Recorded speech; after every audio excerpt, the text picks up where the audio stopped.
네, 안녕하세요 여러분. 21장 구조체 활용과 사용자 정의 자료용 시작하도록 하겠습니다. 네, 이번 장에서 살펴보게 될 내용은요. 먼저는 앞서 앞장에서 배웠던 구조체를 이용해서 함수 내에서 전달하고 반응받는 방법에 대해서 잠깐 살펴보도록 하겠습니다.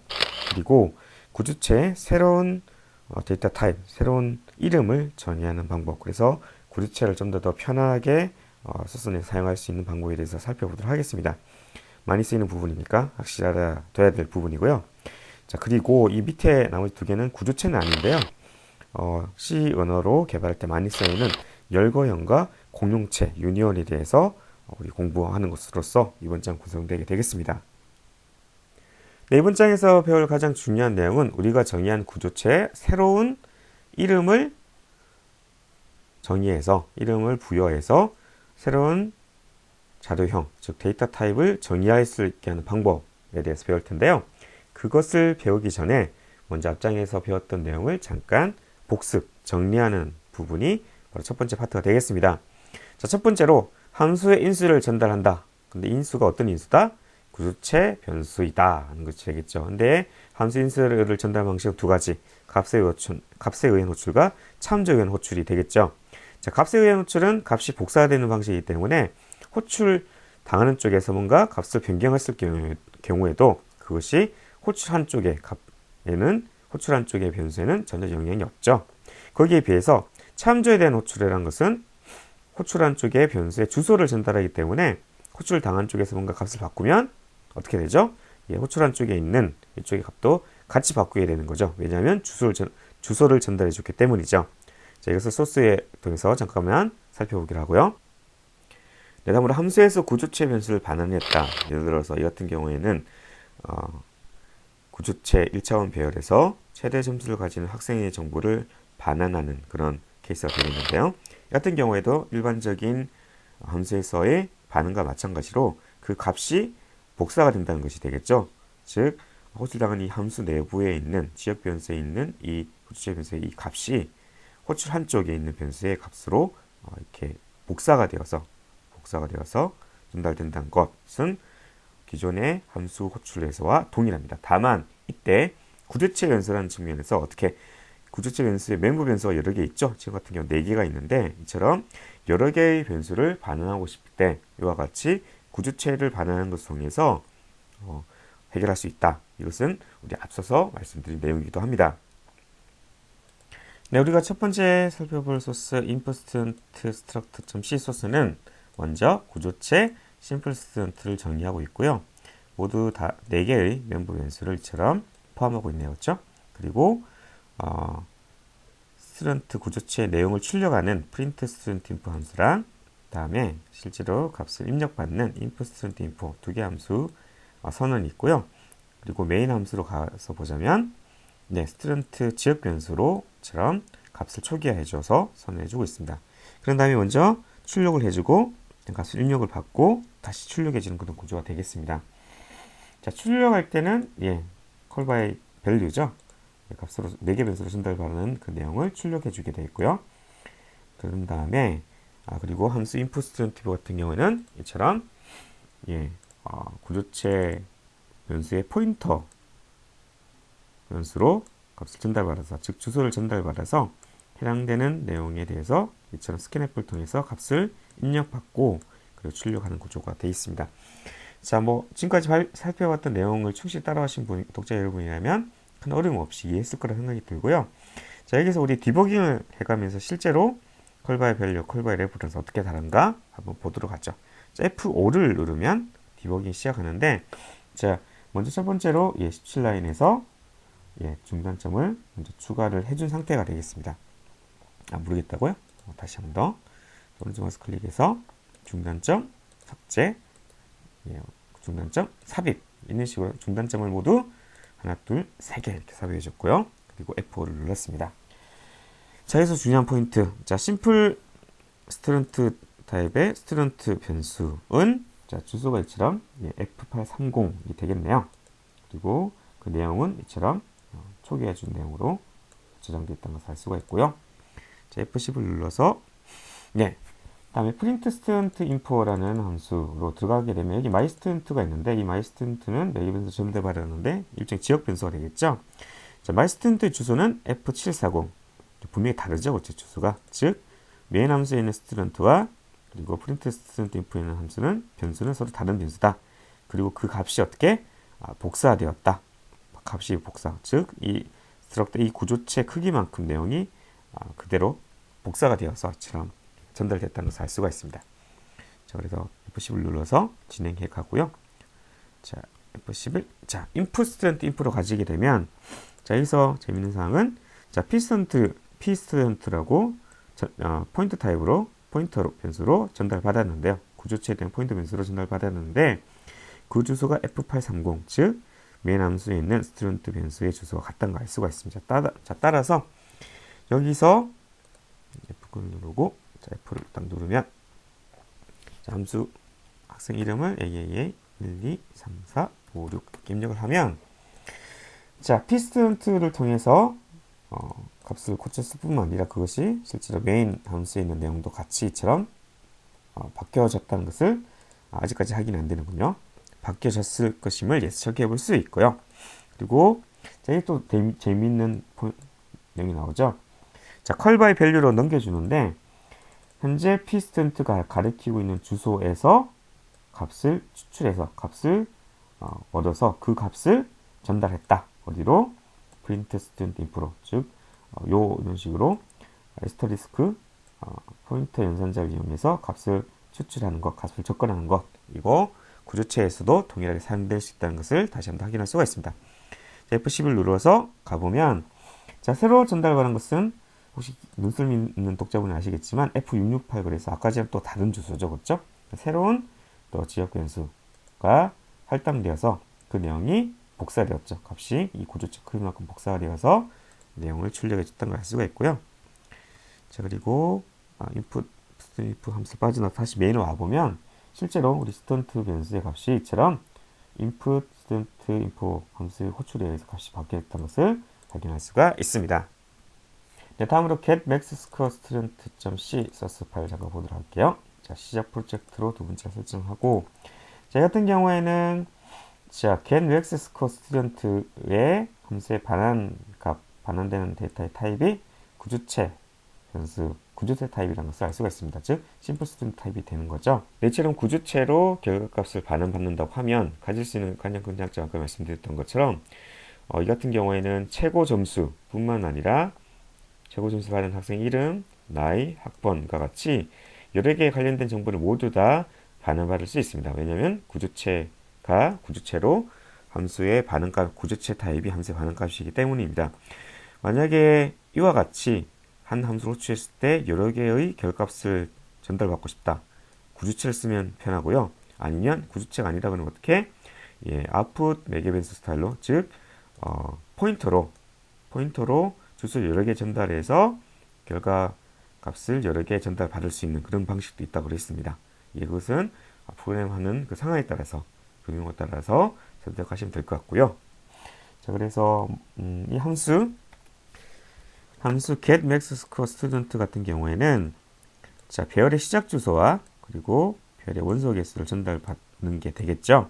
그래서 원소 개수만큼 루프를 넣으면서 해당되는 각각의 원소의 값이 현재 최대값보다 큰 경우라면 인덱스 값을 지정하고, 즉 몇 번째 원소가 최대값을 가졌는지 인덱스 값을 저장하고, 그리고 그때의 최대값 또한 저장하게 되는 거죠. 최종적으로 이 폼을 루프를 빠져나왔다고 한다면 최대값을 가진 그 인덱스 값에서 해당되는 원소를 값을 어떻게 해요? 배열의 원소 값을 result라는 지역 변수에 대입을 해주죠. 그 값을 복사를 하죠. 그리고 그 변수를 이처럼 반환해 준다는 것을 알 수가 있습니다. 물론 맥스 인덱스를 제일 처음에 0으로 이처럼 해주었네요. 자, 그러면 반환되는 것이 구조체 심플 스튜던트 타입이 되겠고, 그 구조체 변수 값이 이처럼 로컬 변수, 지역 변수, 메인 함수의 지역 변수인 스튜던트의 값이 그대로 복사될 것임을 우리는 알 수가 있습니다. 이것도 마찬가지로 짧게 중단점을 넣어서 디버깅을 잠깐 해보도록 할게요. 그리고 F5를 눌러서 디버깅을 시작해 보도록 하겠습니다. 자, 그러면 맨 함수에 있는 스튜던트는 이처럼 원소의 개수가 3개인 배열이 되어 있고요. 근데 그 배열의 시작 주소와 그리고 원소의 개수를 전달을 했습니다. 그렇죠? 자, 그러면 자, pstudent 이 녀석은 배열의 시작 주소니까 맨 함수에 있는 스튜던트의 주소와 같은 것을 알 수가 있고요. 혹시 스튜던트 카운트는 이처럼 3개가 되겠네요. 그렇죠? 자, 그리고 전에 학생 수와 그리고 p 스튜던트 이게 널이 아닌지 체크를 하고요. 최대 점수는 90점, 왜 90점이죠? 맥스 인덱스 값을 처음에 초기 값으로 0으로 해줬기 때문에 그렇습니다. 즉, 배열의 3개 중에 하나, 둘, 3개가 있는데 그 중에서 첫 번째 녀석을 일단 최대값을 가진다고 초기값을 세팅해 준 거죠. 그리고 자, 포문은 1부터 시작하죠. 1부터 시작해서 그래서 현재 값보다 i번째 원소의 값이 더 큰지 비교해서 두 번째 원소의 마지막 세 번째 원소의 더 값이 크기 때문에 맥스 인덱스는 2로 바꾸고 최대 점수는 또 100으로 바꿔줬네요. 그렇죠? 자, 그러면 자, 이 함수 내에 있는 지역 변수 result는 원래 거기에 초기 값으로 0 해서 아무것도 없게 empty로 0으로 다 초기화 되어 있는데 그 값이 값을 대입해 줌을 통해서 pstudent max index 즉 이 같은 경우는 지금 pstudent 얼마죠? 2가 되겠죠? pstudent 2에 있는 세 번째 원소의 내용이 그대로 result 지역 변수에 복사가 됐고요. 그리고 return에 의해서 그 메인 get max score student 함수 내에 있는 result의 값이 메인에 있는 student 지역 변수로 그 값이 어떻게 복사가 된 거죠. student 값으로 메인 함수에 있는 student 지역 변수처럼 값이 복사가 되었다는 것을 알 수가 있습니다. 그래서 그 내용을 또한 출력해 주게 되겠습니다. 네 번장에서 배워야 될 가장 중요한 것, 구조체에 새로운 이름을 부여하는 방법에 대해서 살펴보도록 하겠습니다. 사실 새로운 이름을 부여하는 방법, 이렇게 좀 거창할 수 있는데요. 사실은 하고 싶은 게 뭐냐면, 자, 지금까지 우리가 구조체 변수를 선언해 줄 때 항상 앞에 뭐가 붙어야 되나요? 스트럭트라는 예약글을 항상 써야 되는데, 그거를 빼버리고 구조체 변수를 선언해 줄 때 구조체 이름, 변수 이름만 쓸 수 있게, 예를 들어서 int a와 마찬가지로 my struct a처럼 마치 하나의 데이터 타입, 하나의 자료형인 것처럼 뭔가 구조체를 사용하고 싶다. 앞에 struct를 빼버리고요. 이럴 때 어떻게 하면 될 것인가에 대해서 살펴보도록 하겠습니다. 이를 가능하게 해주는 것이 typedef라는 명령이 되겠는데요. typedef 예약은 자, 간단 move를 살펴보자면 typedef 기존 자료형 그리고 새로운 자료형 이름 세미콜론으로 구성되어 있습니다. 가장 간단한 예를 살펴보자면 typedef int student score 하게 되면 자, int라는 데이터 타입을 뭘로 재정의하는 거죠? student score라는 것으로 재정의한다는 것이 되겠습니다. 자, 그럴 경우에 int는 int 그대로 있는 거고요. 새로 추가된 게 뭐죠? student score라는 새로운 자료형이 하나 추가된 거죠. 자, 따라서 student score my score는 0 이렇게 해주면 이 student score는 사실 실제 뭐인 거죠? int 타입이 되는 거죠. 즉 int my score와 똑같은 그런 효과가 되는 것이 되겠죠. 자, 이런 typedef를 이런 구조체 정의에 적용해 보자면 typedef struct underbar simple teacher 중괄호 열고 블라블라블라 중괄호 닫고 자, 여기까지가 뭐죠? 여기까지가 그렇습니다. 구조체 정의가 되는 거죠. 구조체 정의가 되는데 이게 바로 뭐가 된다? 앞서서 살펴본 것처럼 기존 자료형이 되는 거죠. 기존 자료형. 그리고 이것을 스트럭트 시작해서 중괄호까지 닿는 것을 뭐라고 새로 이름을 짓는 거죠? 명명했냐면 심플 티처라고 명명했습니다. 명명해서 이름을 지었습니다. 자, 그러면 실제 소스에서는 어떻게 될까요? 실제 소스에서는 기존과 마찬가지로 struct underbar simple teacher 이렇게 해주고 변수를 선언해 줄 수도 있지만 자, 이와 같이 기존 자료형이 그렇기 때문에 그렇습니다. 근데 이와 별개로 이와 독립적으로 또 어떤 것도 쓸 수 있다? 네, 새로 우리가 정의한 심플 티처 정의했죠. 심플 티처 그리고 티처 이런 식으로 정의할 수 있다. 자, 여기서 말하는 이 심플 티처는 앞에 스트럭트는 예외가 필요 없습니다. 왜죠? 예, 스트럭트 언더바 심플 티처를 뭘로 정의했기 때문에 재정의했기 때문에 심플 티처로 정의했기 때문에 재정의했기 때문에 무엇을 이용해서 예, 타입 데프라는 이런 예약어 명령을 통해서 정의했기 때문에 그렇습니다. 네, 구조체 타입 데프를 이용해서 새로운 이름을 줘서 스트럭트라는 구조 예약어를 더 이상 사용하지 않고도 변수 선언을 할 수 있게 한다. 이것이 이번 제 가장 중요한 내용 중 하나인데요. 이와 앞 슬라이드에 살펴본 게 가장 기본적인 방식이고 몇 가지 응용되는 포맷이 있을 수 있습니다. 그래서 첫 번째로 먼저 네, 구조체 이름과 새 자료형 이름을 각기에 정의할 수 있습니다. 그래서 타입 데프 스트럭트 언더바 심플 티처가 아니라 그냥 심플 티처죠. 그 심플 티처를 뭘로? 심플 티처로 두 개 이름이 서로 같죠. 자, 이런 것도 가능합니다. 실제로 그래서 외부 개발자분들 중에서는 이런 식으로 실제 소스에 사용하시는 분이 계십니다. 기존의 옛날 자료체 옛날 이름과 새로운 이름 같게. 또 두 번째 방법은 자, 구조체 이름은 생략하고 그러니까 타입 데프 스트럭트 이름이 없죠. 예, 기존 이름이 없고 그냥 정의를 하고 마지막에만 새로운 자료 이름만 주는 경우 이렇게 정의할 수도 있습니다. 자, 그리고 마지막으로 구조체 정의와 떨어져서 타입 데프 사용하기 그래서 먼저 스트럭트 언더바 심플 티처처럼 이렇게 먼저 구조체를 정의하고요. 그걸 바로 타입 데프를 쓰는 게 아니라 조금 떨어져서 타입 데프 스트럭트 심플 티처 그래서 스트럭트 언더바 심플 티처 그래서 요게 되겠죠. 이것을 my 심플 티처로 새로 사용 정의한다. 타입 데프를 이용해서. 근데 이 두 개가 붙어 있는 게 아니고 이처럼 따로따로 떨어져서도 이처럼 독립적으로 타입 데프를 이용해서 재정의할 수 있다. 이런 경우도 많이 사용되니까 이 문법 특별히 주의해서 살펴보시기 바랍니다. 네, 타입 데프를 이용해서 구조체의 새로운 이름을 정의하는 것 가장 마지막 내용이 되겠는데요. 여러 자료형을 동시에 정의하기가 되겠습니다. 여러 자료형이라고 하면 하나의 구조체 정보를 이용해서 그 구조체 정보의 이름을 재정의할 뿐만 아니라 포인터 타입 그리고 더블 포인터 타입도 또한 동시에 정의한다 내용이 되겠습니다. 예를 들어보자면 타입 데프 스트럭트 언더바 심플 스튜던트 언더바 심플 스튜던트를 스트럭트 언더바 심플 스튜던트를 새로 새로운 이름 심플 티처라고 심플 스튜던트가 될 것 같은데요. 심플 스튜던트라고 이름을 줄 수 있을 뿐만 아니라 추가적으로 하나 더 어떤 걸 더 추가했다는 얘기죠.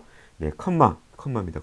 컴마 에스터리스크 p 심플 스튜던트 이렇게 해서 이 같은 경우에는 앞서서 이 정의된 언더바 심플 스튜던트 구조체에 뭐가 더 붙었죠? 예, 스타 별표가 더 붙었죠. 즉 무엇이다? 예, 포인터 변수 타입을 하나 더 추가해 주었고요. 그 포인터 변수의 이름을 뭘로? p 심플 스튜던트라고 이름을 주었습니다. 즉 구조체 포인트 선언하기인데 이 같은 경우에는 타입 데프 구조체 정의 에스터리스크 새로운 구조체 포인터 자료형 이름 세미콜론 이렇게 요것을 정의하는 것이 되겠죠.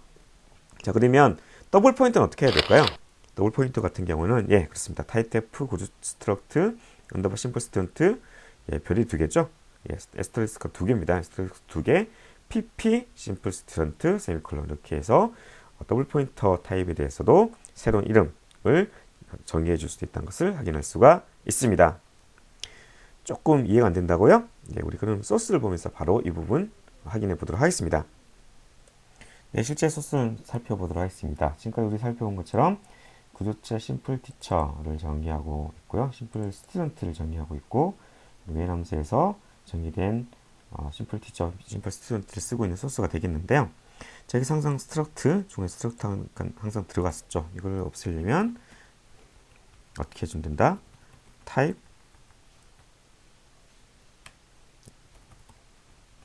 데프를 쓰면 되겠죠. 타입 데프 스트럭트 자, 심플 티처 이렇게 정의해도 되지만 이름을 앞에 있는 건 언더바를 붙여서 언더바 심플 티처를 심플 티처로 이렇게 재정의를 했습니다.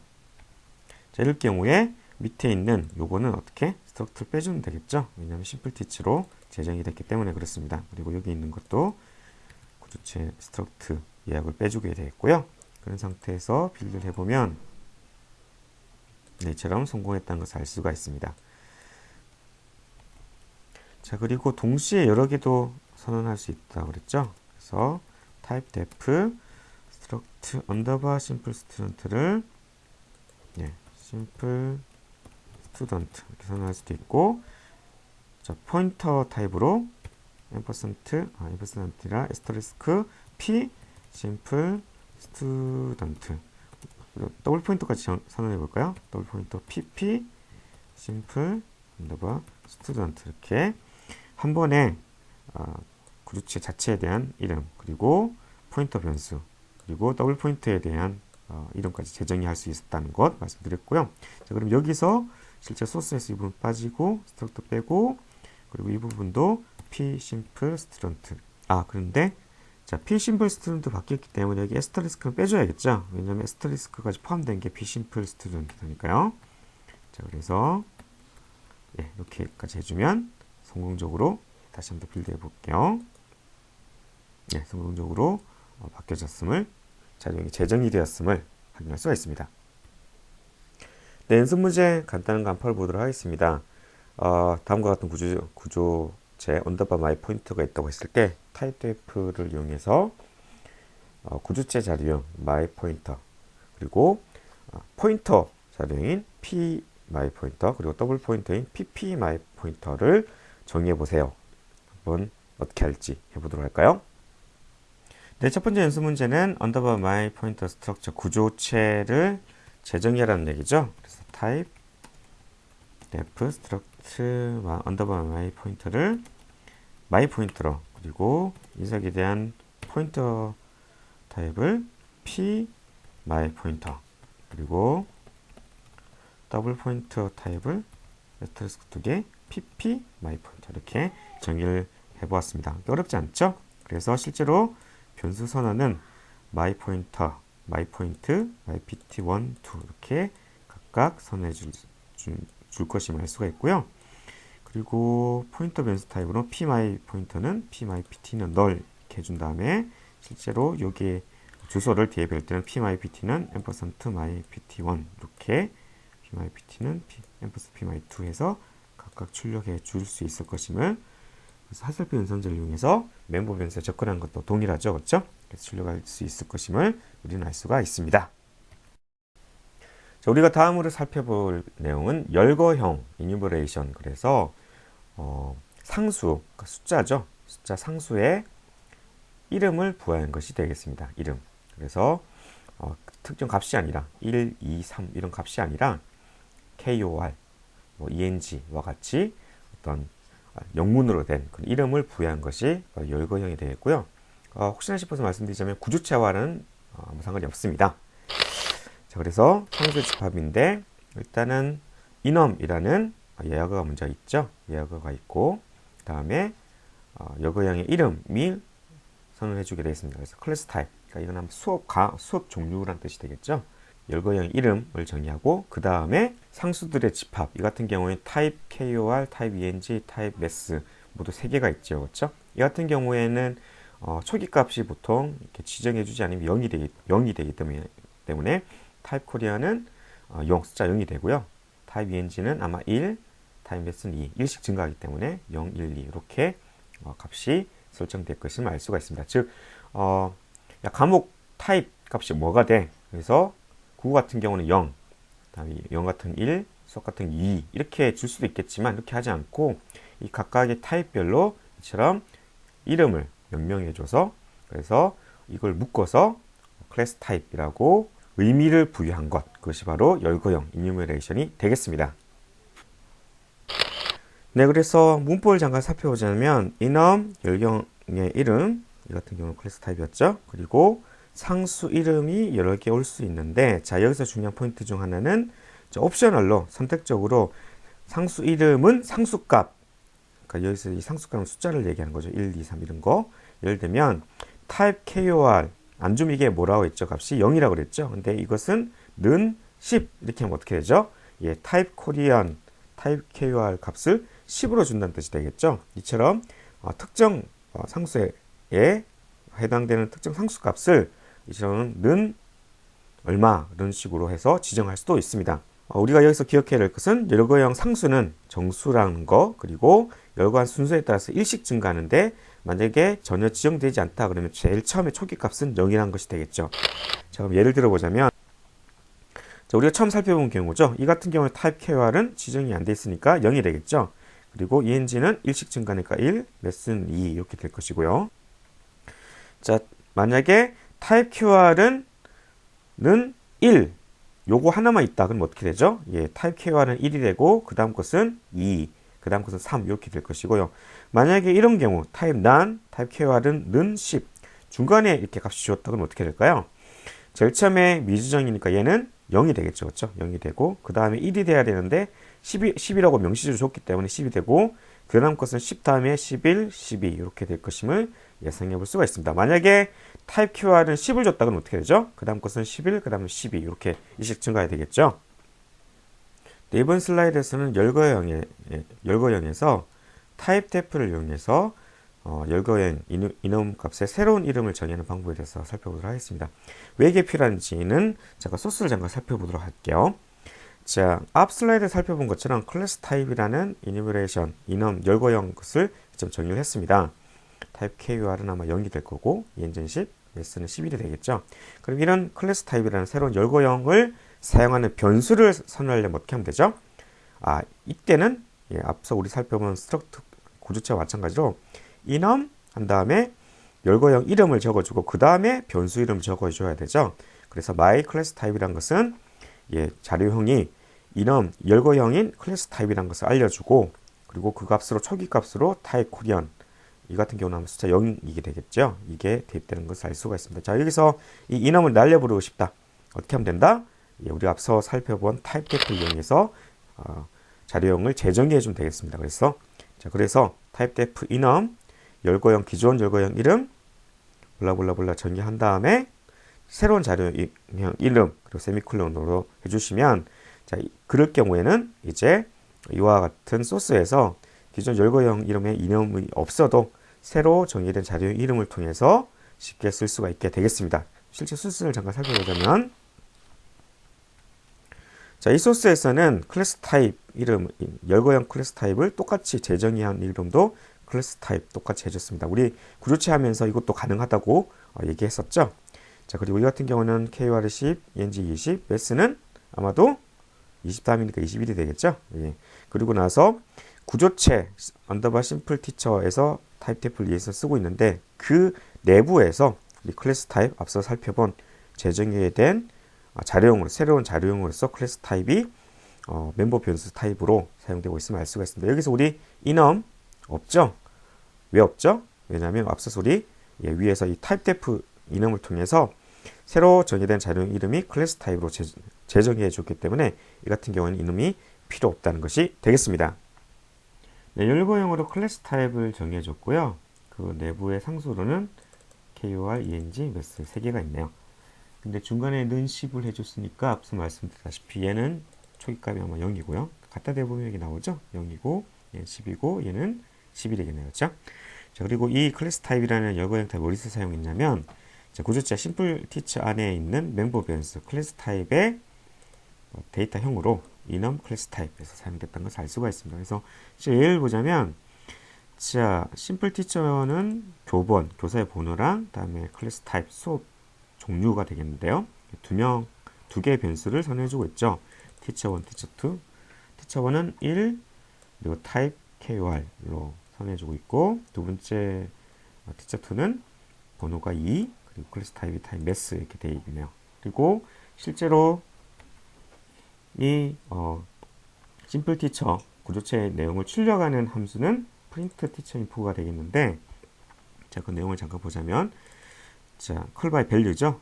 티처라는 매개변수 전달 받아서 교본 티처의 넘버랑 티처의 클래스 타입이랑 출력하는데 이때 출력하는 타입이 서식 문자 %d임을 알 수가 있습니다.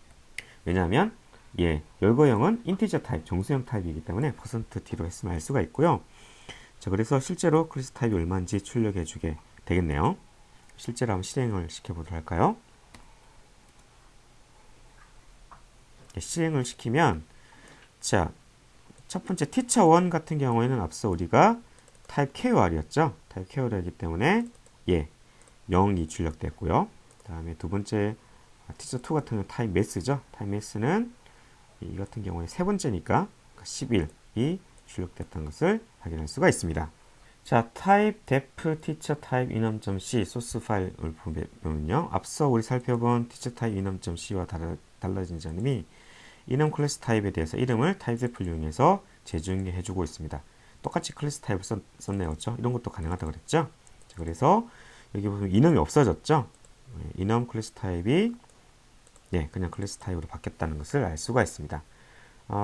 안에 내용은 똑같은데 이제 프린트 티처 인포에서 보면 여기서 과목 종류에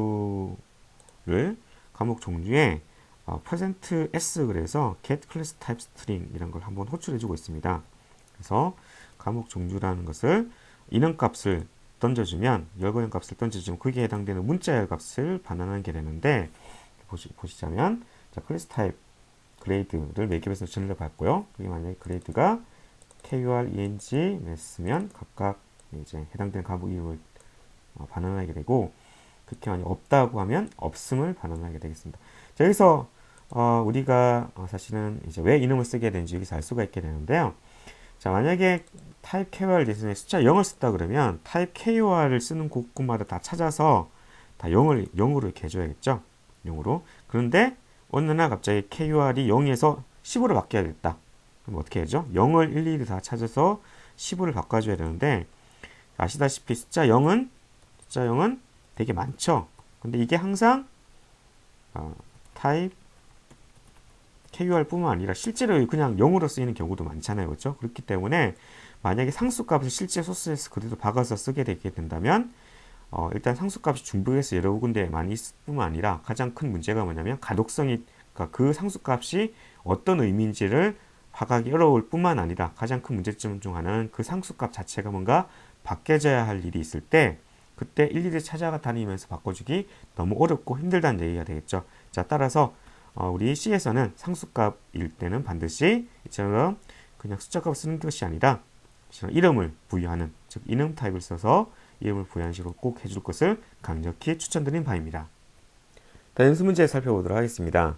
아래와 같이 출력되도록 프로그램에 남은 소스를 채워보세요인데요. 이 문제 같은 경우는 핵심이 enum 열거형을 써야 되는 것이고 기존의 enum을 쓰는 소스를 정확히 분석해야지만이 풀 수 있게 되겠습니다. 자, 책에 있는 연습 문제 소스를 보고 나머지 부분을 한번 채워보시죠. 해보셨나요? 자, 그럼 이제 저와 같이 살펴보도록 하겠습니다. 자, 문제 한번 살펴보도록 할까요? 자, 일단은 가장 중요한 게 일단 심플 스튜던트 구조체를 정의하고 있는데 거기에 학번이랑 다음에 그레이드 등급을 이렇게 두 개 멤버별에서 가지고 있죠. 자, 그런데 초기할 때 보니까 스튜던트 1, 2, 3 지역 변선을 해줄 때 자, 번호는 1, 2, 3 해주고 그다음에 그레이드 A, B, F가 있죠. 자, 따라서 이건 그냥 기계적으로 하면 되겠죠. 그레이드 A, 그레이드 B, 그레이드 F 이렇게 세 개 넣어주면 되겠다 했죠. 근데 우리 출력된 결과를 보니까 그레이드 A는 값이 100이고 그레이드 B는 101인가요? 101이죠. 그리고 F는 0이죠. 자, 따라서 일 경우에 자, F가 가장 값이 작죠. 그러니까 순서를 바꿔서 그레이드 F가 제일 앞에 넣어주고 그러니까 얘는 디폴트가 0이 되니까 놔두고요. 그레이드 A는 100, 그레이드 B는 101. 근데 101 안 해줘도 자연적으로 A가 100이면 B는 101이 되겠죠. 이렇게 세 개 써내주면 되겠습니다. 요거 여기서 이 결과에서 이 내용과 이 enum 타입 값을 설정하는 것 조금만 생각해보면 쉽게 풀 수 있겠죠. 자, 그리고 이제 값을 출력을 해줘야 되는데 자, 출력되는 포맷이 어떻게 되는가 봤더니 학번이죠. 학번을 %LD 왜냐하면 롱 타입이기 때문에 씁니다. 그렇죠? 롱 타입이기 때문에 자, LD 출력해주고 줄 바꿔서 점수는 줄 안 바꾸는군요. 스페이스 한칸 띄우고 점수 %D 그래서 줄 바꾸면 해서 출력해주면 되겠고 그래서 스튜던트 점 넘버를 먼저 출력해주고 스튜던트 점 그레이드를 출력해주면 되겠습니다. 자, 여기까지 해서 실행을 시켜보면 네, 저기에서 원하는 대로 이처럼 출력되는 것을 확인할 수가 있습니다. 네, 우리가 마지막으로 살펴볼 내용은 공용체 유니언에 대한 것입니다. 유니언은 구주체와 상당히 비슷해 보이는 문법과 특성이 있지만 가장 큰 차이점은 자, 구주체와 달리 미리 정의된 여러 가지 멤버 변수, 여러 속성들 중에 오직 한 가지 속성값만을 저장할 수 있다는 것이 되겠습니다. 예를 들어서 아래와 같이 보자면 typedef union underbar simple score를 심플 스코어로 재정의하게 되는 거죠. 자, 근데 이 심플 스코어 유니언 공용체의 내부에 멤버에서 두 개가 있습니다. 캐릭터 그레이드와 인트 스코어가 있는데 이 두 개 중에 오직 동시에 한 가지 멤버 변수, 한 가지 속성에만 값을 세팅할 수가 있게 되겠습니다. 자, 따라서 공용체는 자신의 속성들 중에서 제일 큰 속성만큼 메모리 할당되는데 이 같은 경우에는 캐릭터는 1바이트고 인티저는 4바이트죠. 자, 따라서 심플 스코어의 메모리 한번 그려보자면 자, 이 중에서 4바이트 해당되는 이 녀석 4바이트만 메모리가 할당되고요. 5바이트 아닙니다. 5바이트 아니고 4바이트만 할당되게 되겠습니다. 그래서 만약에 등급을 저장하고 싶다. 그레이드 속성을 저장하고 싶다. 그러면 4바이트 중에서 오직 1바이트만 쓰겠죠. 1바이트 등급만 저장하고 만약에 점수 속성을 저장하고 싶다. 그러면 점수 속성을 모두 저장하게 되겠습니다. 네, 우리 실제 소스를 보면 심플 스코어 S1, S2 이렇게 변수를 선언해주고 있고요. 그리고 S1.grade는 대문자 A 이렇게 대입을 해주게 되면 자, 4바이트죠. 4바이트 중에서 첫 번째 바이트만 쓰게 되겠습니다. 왜냐하면 그레이드는 캐릭터니까요. 캐릭터 1바이트였죠. 그래서 첫 번째 바이트 쓰게 됐지만 스코어, 즉 인티저 관점에서 보기에는 숫자 65로 인식이 된다. 왜냐하면 4바이트로 인티저는 인식되기 때문에 그렇습니다. 자, 마지막으로 심플 스코어로 그냥 쓰는데 왜 심플 스코어 그냥 써도 됐죠? 우리 앞 슬라이드에서 보시면 타입데프를 이용해 가지고 재정의를 해줬죠. 이게 공용체 이름을 재정의해 줬기 때문에 지금 소스에서 보자면 심플 스코어만 써서 변수 선언할 수 있었다는 것, 이건 참고적으로 알아두시기 바랍니다. 네, 근데 이런 공용체는 왜 쓰는 걸까요? 왜 쓰는 걸까요? 그것은 앞서 내용에서 살펴보신 바 아시겠지만 메모리를 절약해가면서 여러 개의 멤버 속성을 하나로 묶을 필요가 있을 때 그때 사용하게 되겠습니다. 자, 따라서 유니온 같은 경우에는 메모리 절약하는 목적으로 사용된다는 것, 그리고 구주체와는 달리 여러 개의 속성들 중에 이 중에서 딱 하나만 동시에 사용될 수 있는 경우에 그때 사용된다는 것은 참고적으로 알아두시기 바랍니다. 네, typedef union underbar simple score는 심플 스코어 이렇게 유니온을 정의해주고 있습니다. 여기서 유니온도 마찬가지로 이름 똑같이 해줘도 문제 없습니다. 이렇게 빌드 해줘도 성질 잘 빌드 되고요. 아무튼 뭐 여기서 편의상 underbar simple score는 심플 스코어 이렇게 해줬고요. 그리고 심플 스코어 공용체 타입으로 변수 2개 선언해주고 S1에서는 그레이드를, S2에서는 스코어를 이렇게 대입을 해주고 각각 그 값을 출력을 해주면요. 자, 여기서 그레이드는 %C 캐릭터니까 스코어는 인티저니까 %D 이렇게 출력을 해줬는데요. 서식 문자로 시행을 해보면 자, 대문자 A가 캐릭터죠.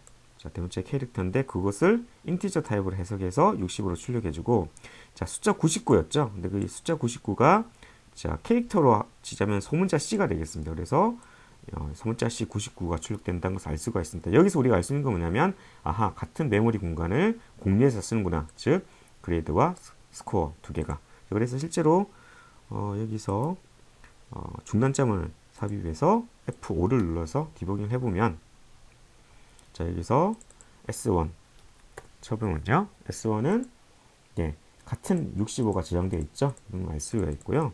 그리고 %S1 하면 주소가 여기 있는 이 주소가 되겠네요. 복사를 해서 자, 메모리로 가서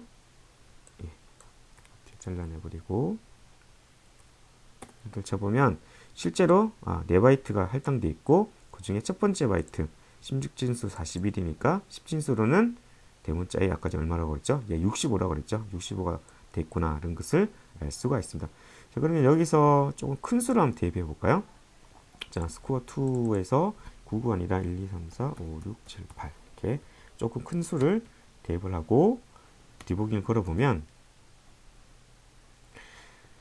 자, 조사식에서 자, 이제 F2를 한번 입력해 볼게요. F2는 네, 1, 2, 3, 4, 5, 6, 7, 8인데 그레이드는 78이 대문자 n이 출력됐다는 것을 알 수가 있습니다. 왜 그렇죠? 왜냐하면 예, 그레이드는 같은 메모리 공간을 쓰고 있지만 그 중에 한 바이트만 쳐다보는 게 되겠죠. 그렇기 때문에 이렇게 됐던 것이고요. 실제로 메모리로 가보자면 0x 요 메모리 수는 달라지죠. 실행될 때마다 보자면 자 4바이트가 있는데 자, 우리 좀 큰 수를 넣었잖아요. 1, 2, 3, 4, 5, 6, 7, 8 그랬더니 자, 인티저 관점 3바이트를 차지하게 됐습니다. 그렇죠? 3바이트를 차지했는데 그 인티저를 볼 때는 즉 스코어를 볼 때는 4바이트를 다 이제 해석을 해서 1, 2, 3, 4, 5, 6, 7, 8을 출력해 되고 자 그레이드라고 하면 그레이드 관점에서 보자면 첫 번째 바이트만 쳐다보게 되니까 4, 2, 즉 대문자 n을 출력되는 것을 알 수가 있습니다. 자, 따라서 유니온에서 어떤 멤버 변수를 써야 되는가 그 부분을 사실은 설정을 해줄 필요가 있는데 즉 이게 그레이드를 쓰는 건지 아니면 스코어를 쓰는 건지를 뭔가 뭔가 알려줄 수 있어야 될 텐데요. 그 부분은 우리 연습 문제에서 이 이슈에 대해서 좀 더 살펴보도록 하겠습니다. 네, 마지막 연습 문제는 지금까지 살펴봤던 열거형과 그리고 유니온을 결합해서 결합해야지만 구현할 수 있는 그런 연습 문제가 되겠습니다. 자, 일단 아래와 같은 구조체가 있는데요. 마이스코어라는 구조체가 있는데 그 안에 보자면 열거형도 있고 그리고 유니온도 있습니다. 그래서 보시면 아시다시피 이 타입에 따라서 그레이드 타입에 따라서 등급이냐 점수냐에 따라서 만약에 등급이면 어떻게 해요? 캐릭터 그레이드의 등급을 저장하게 되고 만약에 점수다 그러면 int 스코어의 점수를 저장하게 되겠습니다. 그 외에 성적 유형값을 입력하면 오류가 난다고 되어 있는데요. 그래서 실제로 실행한 그 예를 보자면 먼저 성적 타입을 0 등급 또는 점수냐 입력을 받고 자 등급이라면 A부터 F까지 입력을 해야 되겠네요. 그렇죠? 그리고 만약에 점수다 그러면 0부터 100까지 입력받아서 해당되는 등급 또는 점수를 입력받고 출력하는 내용이 되겠습니다. 자, 이 문제의 핵심은 유니온 타입과 더불어서 이 유니온에서 어떤 멤버 변수, 어떤 속성을 쓰게 될지를 정의하는 그레이드 타입이라는 그런 이넘 값이 하나 더 있고요. 열거형 변수가 있고 이 두 개를 묶어주는 구조체를 하나 선언해 준다는 것이 핵심이 되겠습니다. 자, 조금 이해가 되시나요? 자, 두 개의 속성 중에 하나만을 쓴다는 거죠. 그래서 유니온을 썼던 것이고요. 그리고 이 유니온 중에 두 개 중에 어떤 것을 선택할지를 별도의 열거형 타입으로 정의했던 거고요. 그리고 구조체는 이것을 묶어서 하나의 단위로 만들었습니다. 그래서 마이스코어라는 구조체는 그레이드 타입이라는 열거형 변수랑 그리고 유니온 타입인 리절트가 있습니다. 그리고 이 리절트는 캐릭터인 그레이드 혹은 인티저인 스코어 두 개 중 하나가 될 수가 있는 게 되어 있고요. 그래서 소스를 잠깐 살펴보자면 먼저 성적 타입을 입력을 하고요. 그래서 인티저 타입으로 입력을 받고 근데 그 인티저가 0 또는 1이 아니라면 즉 그레이드 타입 그레이드 혹은 타입 스코어가 아니라면 오류를 내게 되는 것이고요. 그리고 그레이드라 그러면 등급을 A부터 F까지 입력받아야겠죠. 그래서 %S 그러니까 문자열로 먼저 받은 다음에 그 다음에 첫 번째 글자를 리절트의 그레이드에 대입해 주게 되겠습니다. 만약에 정수다 그러면 %D에서 S1의 리절트의 스코어로 입력을 해주게 되겠습니다. 자, 여기서 접근할 때 점 연산자, 멤버 접근 연산자를 이용해서 했다는 것 특이사항으로 살펴봐 주시기 바라고요. 자, 그리고 실제 입력이 받았으면 스위치 문에 의해서 그레이드 타입에 따라서 타입 그레이드면 그레이드를 %C로 그러니까 문자 캐릭터 출력하고 스코어면 점수면 이제 %D로 출력해 주는 걸 확인할 수가 있습니다. 그래서 실제로 시험을 해보면 등급 0을 입력하고 대문자 A 입력하면 이렇게 정상적으로 출력되는 것을 확인할 수가 있습니다.